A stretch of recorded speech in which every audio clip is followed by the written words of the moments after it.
کہ تمہارے سے پہلے بڑی قومیں تباہ ہوئیں، جدھر طاقتور چوری کرے تو اس کو سزا نہ ملے اور صرف کمزور چور، چھوٹا چور جیل میں جائے۔ انہوں نے کہا قومیں تباہ ہو جاتی ہیں۔ تو جس طرح حضرت علی رضی اللہ تعالیٰ نے کہا تھا کہ کفر کا نظام چل جائے گا لیکن ظلم اور ناانصافی کا نظام نہیں چل سکتا۔ تو یہ بیسس ہے ایک انصاف، اور دوسرا انسانیت، رحم ہوتا ہے ایک اسلامی ریاست میں، جو کہ مدینہ کی ریاست میں پہلی فلاحی ریاست بنائی گئی تھی، جو میں بار بار لوگوں کو کہتا ہوں۔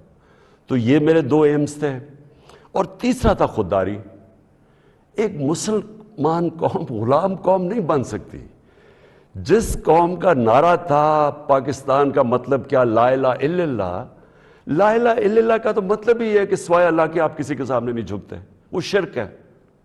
سب سے بری چیز اللہ کو لگتی ہے کہ جب آپ کسی کو بھی اللہ کی جگہ پہ رکھتے ہیں۔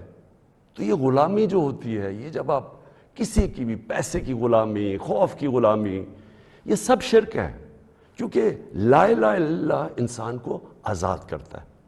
یہ تین تھے میرے، آج سے 25 سال پہلے آپ دیکھیں کہ میں مینیفیسٹو میں یہ تین چیزیں لکھی تھی۔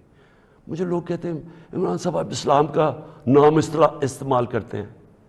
میں اگر میرے میں اللہ ایمان نہ ڈالتا، میں پولیٹکس میں کیوں آتا؟ جس آدمی کے پاس سب کچھ ہے، مجھے یہ بتائے وہ اپنی زندگی کے 22 سال خرچ کرے گا ایک سٹرگل میں، اور 14 سال تو تھوڑے سے لوگوں کے ساتھ تھا، 14 سال تو مذاق اڑتا تھا میرا، تو میں کیوں پولیٹکس میں اتنی دیر کوشش کی جس کے پاس سب کچھ تھا؟ مجھے اتنے لوگوں نے کہا کہ عمران صاحب آپ کو ضرورت کیا تھی پولیٹکس کی؟ میں یہ سچ آپ کو بتا رہا ہوں، بار بار مجھے لوگ کہتے ہیں آپ کو پولیٹکس میں آنے کی کیا ضرورت تھی؟ یعنی صرف آپ کو ضرورت ہی ہو تو آپ پولیٹکس میں آئیں، آپ کوئی نظریے کے لیے نہ آئیں، کوئی آپ کی بڑی ایمبیشن نہ ہو۔ ایک میں اپنے سارے جو، اور خاص طور پہ میں چاہتا ہوں میرے جو نوجوان ہیں وہ آج میرا بڑا غور سے سنے جو میں نے آپ سے بات کرنی ہے۔ دیکھیں، ایک مولانا رومی کی ایک سینگ ہے۔ مولانا رومی کہتے ہیں کہ جب اللہ نے آپ کو پر دیے ہیں تو آپ کیوں چونٹیوں کی طرح زمین پہ رینگ رہے ہیں؟ اس کا مطلب یہ ہے کہ اللہ نے ہمیں اشرف المخلوقات بنایا ہے، سب سے بڑی مخلوق، فرشتوں سے اوپر درجہ دیا ہمیں۔ فرشتوں کو کہا انسان کے سامنے جھکو، اور شیطان کو اس لیے نکالا گیا، وہ عبادت بڑی کرتا تھا، اس نے ان کا حکم نہیں مانا، اس میں تکبر تھا، اس نے کہا میں نہیں جھکتا۔ اللہ نے ہمیں پر دیے ہیں۔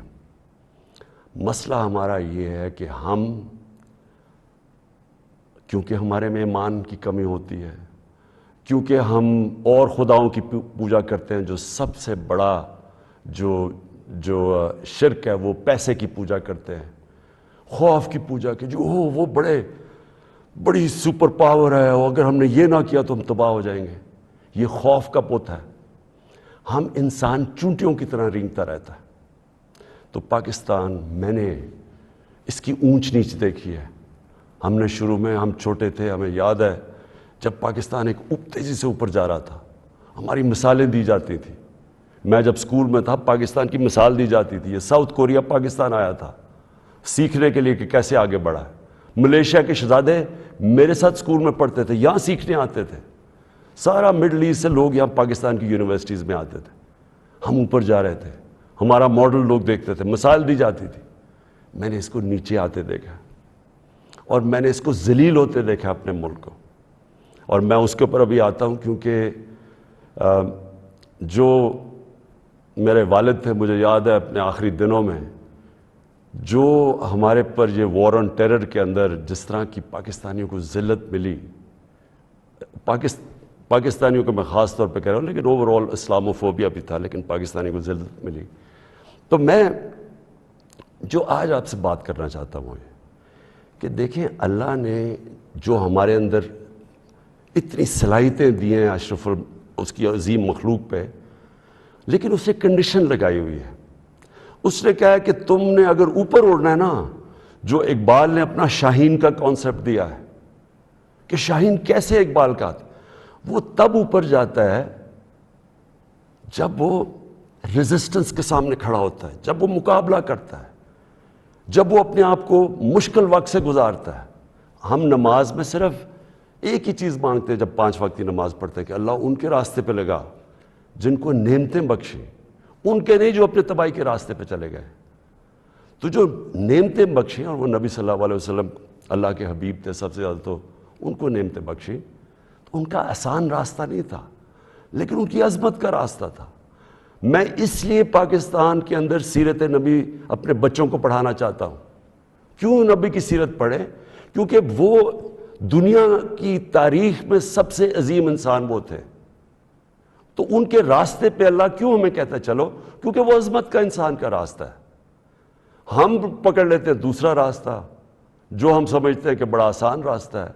اچھا جی، وہ فلانا نے حکم دے دیا، ہم تباہ ہو جائیں گے. اگر اس نے وہ فلانا ملک ناراض ہو گیا تو ہمارا یہ ہو جائے گا. ہم رینگ رہے ہیں زمین کے اوپر، ہم چونٹیوں کی طرح رینگ رہے ہیں. تو میں سب سے پہلے کہ جب میں نے 25 سال پالیٹکس شروع کی تو میں نے کبھی، آپ میری کوئی سٹیٹمنٹ پڑھ لیں، میں نے ہمیشہ ایک چیز کہی، نہ میں کبھی کسی کے سامنے جھکوں گا اور نہ اپنی قوم کو کسی کے سامنے جھکنے دوں گا. یعنی اپنی قوم کو کسی کی غلامی نہیں کرنے دوں گا.